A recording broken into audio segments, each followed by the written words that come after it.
Hey guys, thanks for coming back for part 4 of the GameWired GamePro review of GamePro September 1999 issue. We continue with the Dreamcast special feature in this GamePro magazine. Uh, Let's do launch, also on Launchpad. So basically, they go over some other launch titles that might be coming out. Um, you can take a look there. Here's some games that they mention after launch. Um, Interesting to see there.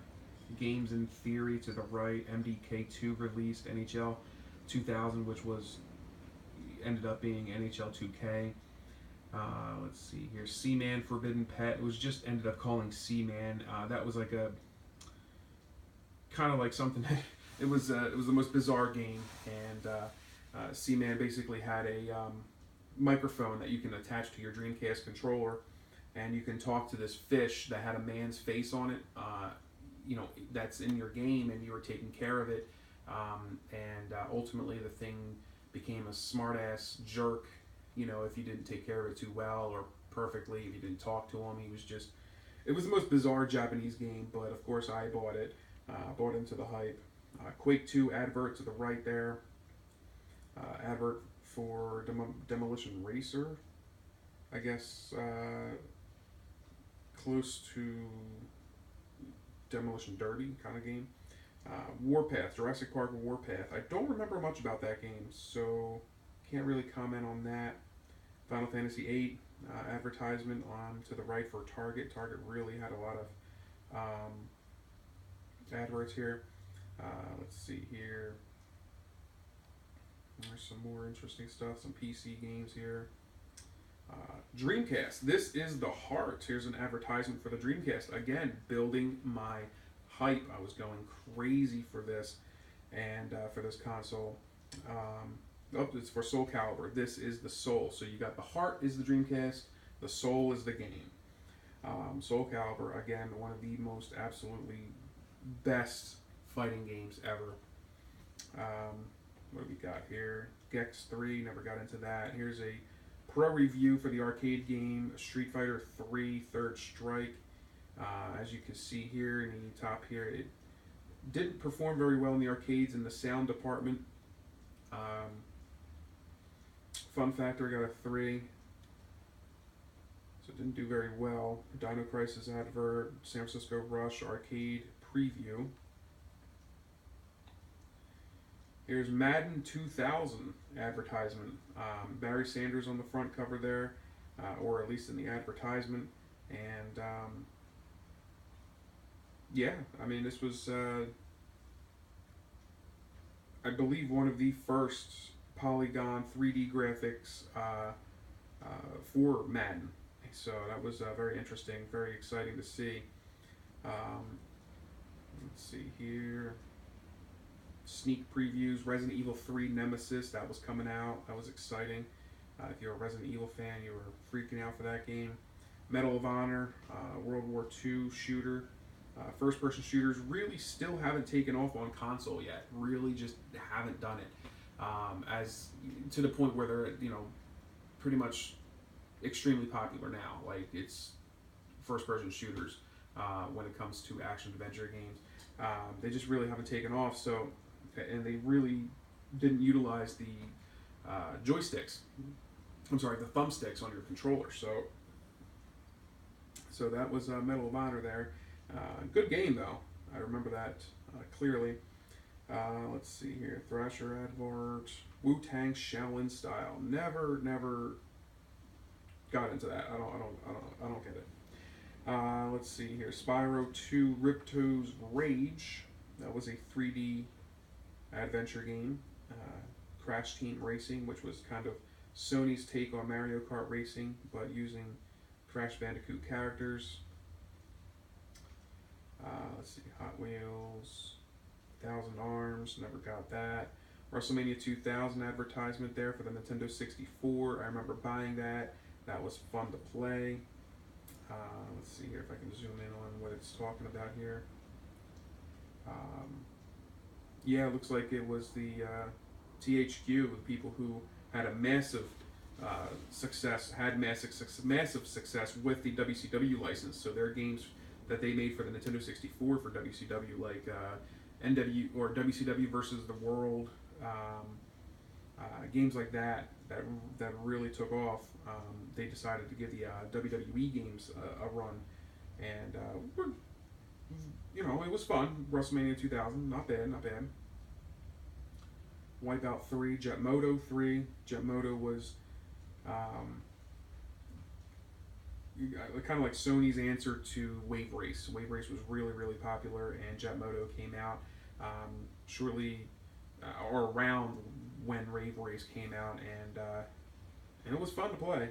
I don't recall getting into the third one though. Driver, hugely popular game. Resident Evil 2 for the Nintendo 64 advertisement. Not advertisement, preview. Shadow Man, WCW Mayhem for the PlayStation and Nintendo 64.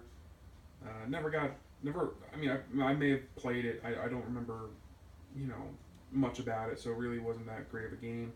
Gauntlet Legends advertisement. Star Ocean, a lot of RPGs, especially in the late 90s after Final Fantasy VII. RPGs were huge. Let's see, Vigilante 8 Second Offense, that's the second game in that series that came out for the 64, PlayStation, and Dreamcast. Kind of Twisted Metal game. It's just like Twisted Metal, essentially. So it was a clone of that. NFL Blitz, another Target advertisement there. NFL Blitz was fun, just an arcadey take on. It was like an NBA Jam for football. Winback, bottom left there, Covert Operations, rather, for the Nintendo 64 was, to me, Metal Gear type game. It was a Metal Gear type game, and Metal Gear was it was for the PlayStation, so you didn't really have anything like that for the Nintendo 64. So when Winback was announced, I was looking forward to that, and I ultimately did buy it, and was no good at it, of course. But that was like a stealth kind of game, stealth operations. Let's see here, what else do we got? Road Rash 64, Too Human, I believe, ended up being a Microsoft game that I believe failed miserably. This may have been the early workings of that game. I'm not entirely sure. I have to research that. But Road Rash 64, Hot Wheels, Sled Storm, Demolition Racer, which we saw an advert earlier, Nuclear Strike, Starcraft. Here's a Starcraft for the Nintendo 64. I'm not entirely sure if that ever released.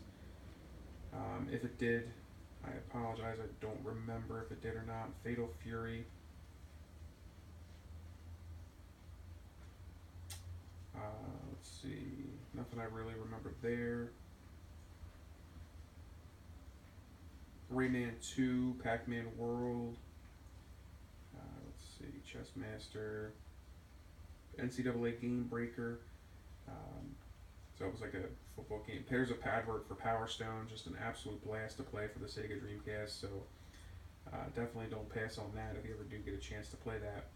Here's a review for the PlayStation Star Wars Episode 1, The Phantom Menace. Usually games that are based on movies are terrible. And this actually didn't get that bad of ratings. Graphics, let's read. Not as visually impressive as Final Fantasy VII, but a hell of a lot better than Tomb Raider 3. Phantom Menace is more about the overall experience than the imagery. Fun factor, you have to be a fan of either the Star Wars movies or solid action-adventure games to like Phantom Menace.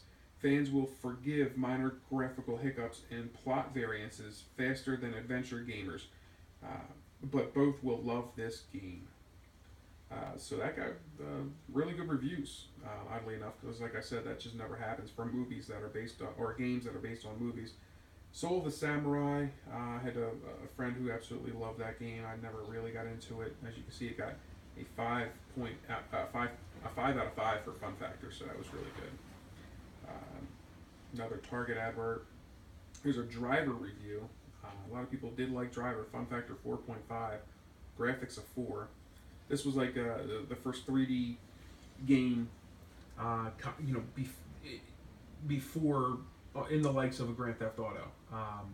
So this came out before Grand Theft Auto 3, and I don't think you could walk around the city, but you can drive around, which was really cool, and there was really neat damage to your car. Let's see here. BigE.com. I imagine they're no longer in business. Looks like they're trying to tell you, hey, the Dreamcast is in stock and online. They spelled online with two words instead of one. So I guess the internet was still new, kind of, for everybody. So Ready to Rumble advertisement, Sled Storm, PlayStation review. On the upper right there, you can see it fared pretty well, not too bad. 4.0 out of 5 for the fun factor. Let's see here, what do we got? Star Wars advert. Ace Combat 3, never got into that, but you can see the review scores there. Tiny Tank in the bottom left. Carmageddon for the console advertisement, never got into that myself. Chocobo Racing in the upper left there, got a 3.0. It didn't fare very well for fun factor, and a couple of the 3.0s there. Take a look. Alright. Shadow Man advertisement. Army Men. Duke Nukem 0 Hour for the Nintendo 64. Got a review, so I do apologize. I mentioned earlier in another video that I wasn't sure if 0 Hour released. It looks like it actually did, and it got a good fun factor, 4.5 out of 5, so not too bad, not too bad. Alright guys, tune in for, I'm going to stop this video here, tune in for episode 5 of this review of GameWired GamePro September 1999. Tune back in.